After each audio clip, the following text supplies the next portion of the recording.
पर्यावरणाचा समतोल राखला की आपसुकच त्या ठिकाणी निसर्गाचं अनोखं जग बघायला मिळतं। ठाणे पूर्व चेंदणी कोळीवाडा बंदरावरील भागात ठाणे महानगरपालिकेने परिसराचा कायापालट केला असतानाच पर्यावरण संवर्धनाकडे तितकंच लक्ष दिलं गेलं। तेथील झाडांनी बहर घेतल्यामुळे जंगलात दिसणाऱ्या पॅगोडा ॲट मुंग्या चक्क एका झाडावरती घरटं बांधून राहत आहेत।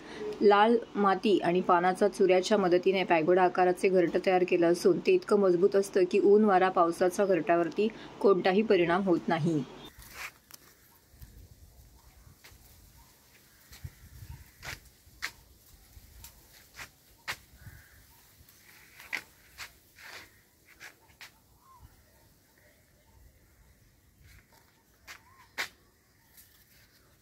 मी प्रशांत रवींद्र सेनकर, पर्यावरण अभ्यासक आहे।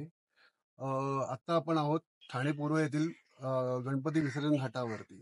अर्थातच चेंदणी कोळीवाडा बंदर आणि कोपरीकरांसाठी हा चौपाटीचा भाग म्हणून ओळखला जातो। या परिसरामध्ये ठाणे महापालिकेच्या माध्यमातून अनेक विकास कामं झाली आहेत। मात्र हे होत असताना या ठिकाणी निसर्गाचे संरक्षण केल्याच्या खुणा आता दिसू लागल्या आहेत। गेल्या काही दिवसात या ठिकाणी फुलझाडांबरोबर मोठी झाडं या ठिकाणी वाढवल्यामुळे आता या ठिकाणी निसर्ग पूर्ववत येऊ लागल्याची काही लक्षणं आपल्याला दिसून येत आहेत। याचं चांगलं ठळक उदाहरण म्हणजे की या ठिकाणी आपण बघाल की पॅगोडा अँड या मुंग्यांनी इथे वारुळ घातलेलं आहे, जेणेकरून हे जे वारुळ आहे हे साधारण जंगल परिसरात आपल्याला बघायला मिळतं। मात्र हे अनोखं पॅगोडांचं हा जो म्हणजे त्यांचं वारुळ आहे हे झाडावर प्रथमच या ठिकाणी बघायला मिळत आहे।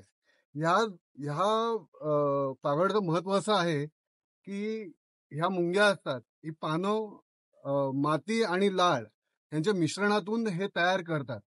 विशेष ह्या ज्या मुंग्या आहेत खूप आक्रमक आहेत।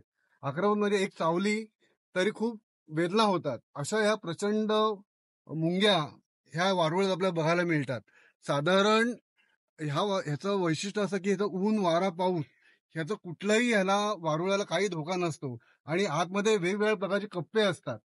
त्याच्यामुळे संरक्षण दृष्टिकोनातून हे वारुळ किंवा हे जे घरटं आहे हे मुंग्यांसाठी खूप चांगलं मानलं जातं। आणि ह्या परिसरात आज पहिल्यांदा अशी गोष्ट बघायला मिळाल्यामुळे नक्कीच पर्यावरण प्रेमींसाठी ही आनंदाची गोष्ट। साधारण आपण जंगलात फिरायला गेलो की ह्या अशा प्रकारचे आपण वारुळ बघायला मिळतात किंवा ही जंगलावर पॅगोडा यांचे हे बघायला मिळतात।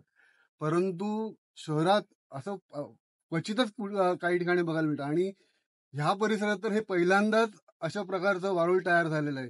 ह्याचं उत्तर म्हणजे चांगलं की म्हणजे जैवसाखळी पुन्हा पूर्ववत होऊ हीच एक लक्षणं आहेत। नक्कीच असं काही एखादी वास्तू झाडावरती काही दिसली तर त्याला शक्यतो हात लावू नका, त्याला कसलाही बाधा आणू नका। त्याला आहे त्याच पद्धतीत त्याला ठेवणं ही आपली सगळ्यांसाठी एक महत्वाची भूमिका ठरते।